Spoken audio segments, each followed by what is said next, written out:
Andy, this one's for you. Right, here we go. Right, last story of the night, guys. Aaron Taylor Johnson. What the hell are you doing, boy? Right. Okay. So the shit is sort of hitting the fan when it comes to Bond a little bit. I think we've all been prepared for this one slightly. I think Aaron Taylor Johnson has been in the running for this role for years. As soon as Craig was finishing up, I reckon they were looking at Aaron Taylor Johnson going, that's our boy there. And when Bullet Train come out, I reckon they were like, right, send this guy a bloody check in the mail. We'll get him signed up. So it all booted off last week. The rumors were high, like it came out that apparently he'd been offered the role for James Bond. Then he come out and was like, yeah, fuck that. I don't really want to do a franchise, if I'm being honest, when he's just about to be in Craven. So I'm just a bit like all over the place with this one, folks. And another aspect of this story that's come out recently that I'm not going to get into here that much, folks, is just, I think it's got something to do with a production company, with stuff in Gaza and stuff like that. So people are trying to boycott the film. Don't really want to get into that aspect of it here. Andy, I'll let you read into a bit more on that one by yourself. But yeah, there's a whole boycott thing coming out about it. But I just wanted to ask you, like, I love this choice. I think I've told Andy countless times that I think Aaron Taylor Johnson would be a great fit for it. It's not just me. I think it's a worldwide sort of thing. Like, this kid's got it, man. 100%. If he has got the dramatic chops, 100%. If you see Nowhere Boy playing John Lennon and stuff like that, he is awesome. Don't just immediately think of like Kick-Ass and all these major franchises that he's been in. So him coming out and saying that he doesn't want his path laid out for him in franchises. What are you talking about, Aaron Taylor Johnson? So I just want to get this quote up here because I thought it was like just insane. But like when he was asked about the role and stuff like that, I don't feel like I need to have a future drawn out for me. I feel like whatever's drawn out for me, I can fucking do better.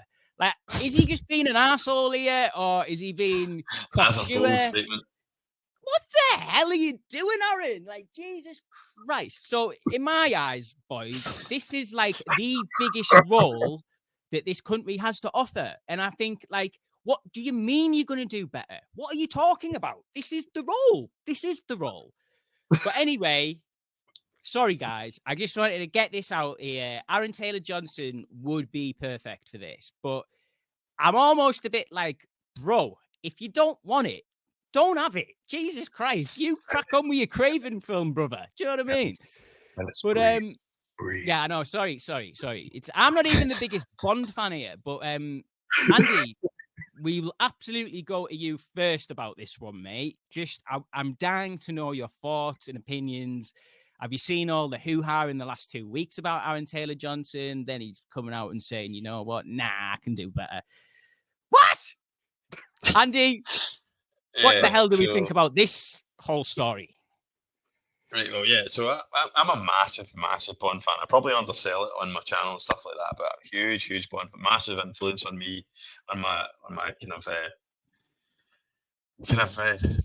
film lovers journey. I feel like that's what kind of got me in, and I was obsessed as a young kid.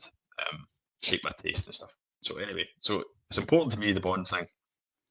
Love it.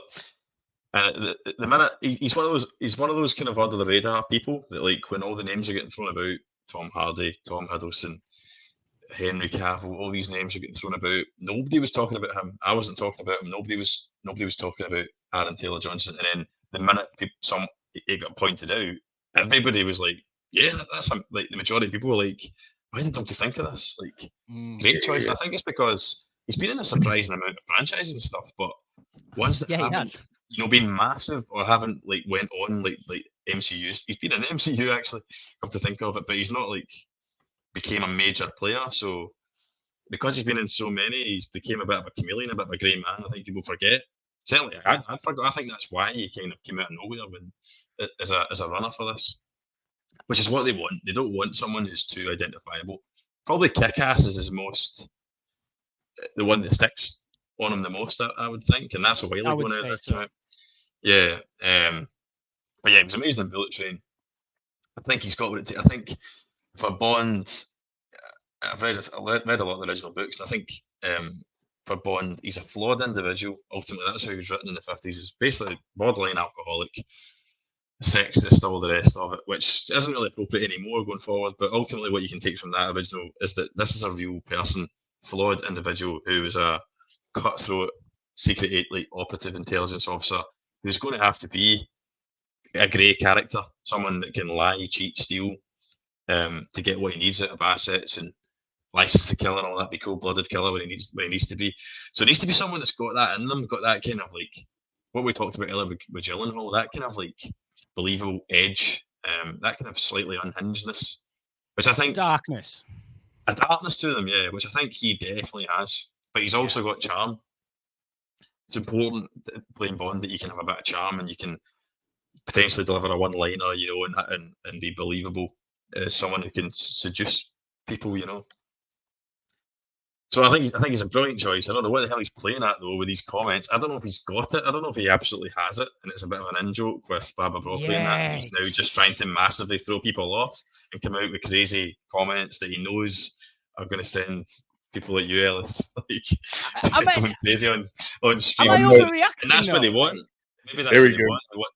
They want to build up the hysteria and have people going on YouTube and going crazy about it. But yeah, if that isn't the case, he's been a very silly boy, like with these comments, because it's actually it's reminding me of the George Lazenby debacle, because he did the same. He played him once. He got a ridiculous once-in-a-lifetime opportunity.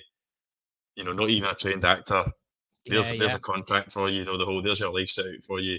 You've got no acting ability. You're not a particularly great actor, but you could play Bond if you like for the next, 6 films.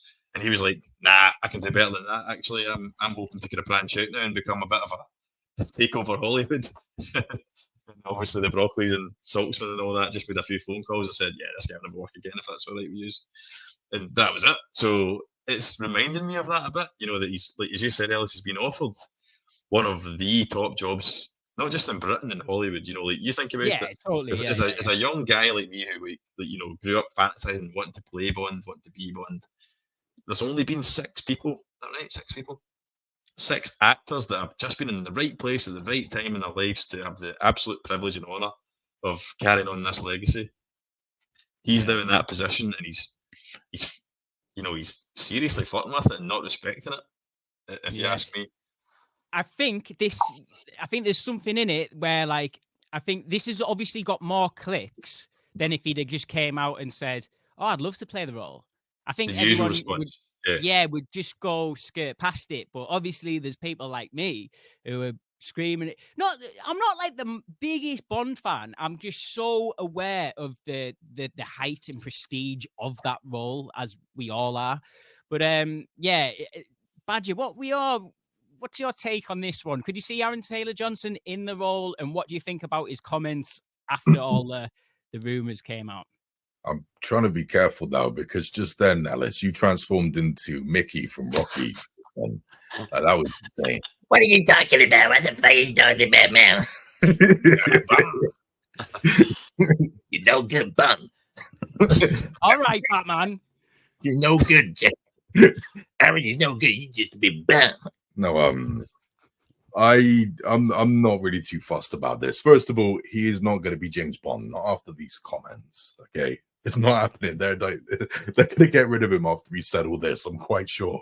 But yeah, he would be perfect for it. He is a great actor. It's been awesome for me seeing him rise up, because my introduction to him was in 2010 when I watched Nowhere Boy, where he played as John Lennon. Little independent film, and wonderful performance. And real talented. So I think he could nail this. I do. I think he could nail it.